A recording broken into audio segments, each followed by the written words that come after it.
రోజులైతున్నా కానీ వాక్యం చదవాలన్న ఆలోచన కలగట్లేదు. ఆత్మకు ఆహారం అవసరం.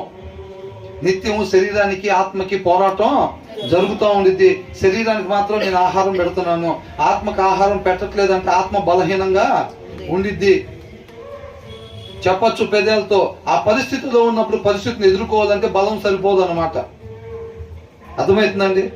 లోపల ఆత్మకి ఆహారం లేకపోతే, ఆత్మ బలంగా లేకపోతే పరిస్థితిని ఎదుర్కోవటానికి బలము సరిపోదు. అనుకుంటాం నిలబడాలని, కానీ ఆ పరిస్థితి ఎదురైనప్పుడు పడిపోతాం. అనుకుంటాం అబద్ధాలు ఆడకూడదని, కానీ ఆడేస్తాం. అనుకుంటాం సీరియల్ చూడకూడదని, పక్కింట్లో నుంచి అది వినపడగానే ఏమైంది? ఆటోమేటిక్గా రిమోట్ చూడకూడదు సీరియల్ పెట్టకూడదు అని అనుకుంటూనే ఉంటాం. ఆటోమేటిక్గా ఇంకా రిమోట్ కాడికి వెళ్ళిపోయి తీసుకొని, ఎందుకని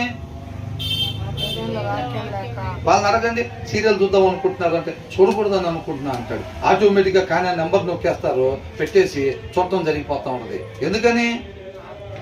బలం సరిపోవట్లేదు వాళ్ళకి. అవునా?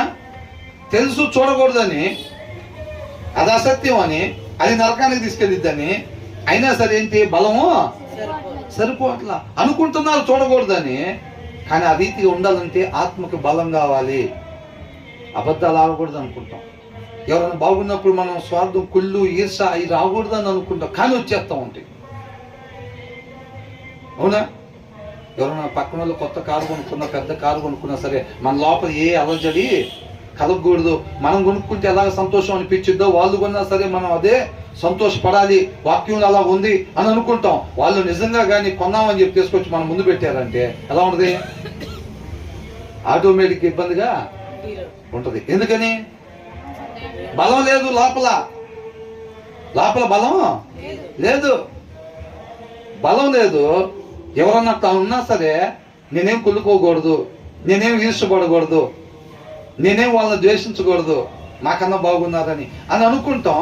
కానీ ఆ పరిస్థితి ఎదురైనప్పుడు ఆటోమేటిక్గా ఈర్ష లోపల కలుగుతుంది అని అంటే బలం లేదు అని అర్థం. మనమంతా వెళ్ళే దారే అది. అర్థమవుతుందండి? మనమందరం కూడా వెళ్ళే దారే. అవును, వాక్యంలో ఎలా ఉంది? పక్కన వాళ్ళు ₹1,00,00,000 చీర కట్టుకున్నా సరే దేవుడు మనకు ఒక ₹1,000 చాలని అనుకున్నప్పుడు అంతవరకు ఇచ్చాడు. అవసరం రీత్యా మనకు ₹1,000 చాలనుకుంటే అంతవరకు ఇచ్చాడు. ₹1,00,00,000 కట్టుకొచ్చినా మనం ఏమాత్రం ఆశపడకూడదు, ఏమాత్రం మనం బాధపడకూడదు మనకు లేదని. వాక్యంలో అలా ఉంది అని అనుకుంటాం. నిజంగా కట్టుకొస్తే పక్కన వాళ్ళు కట్టుకొస్తే నిజంగా అంతే ఉంటుందా? అది అంటుంది. అర్థమవుతుందా?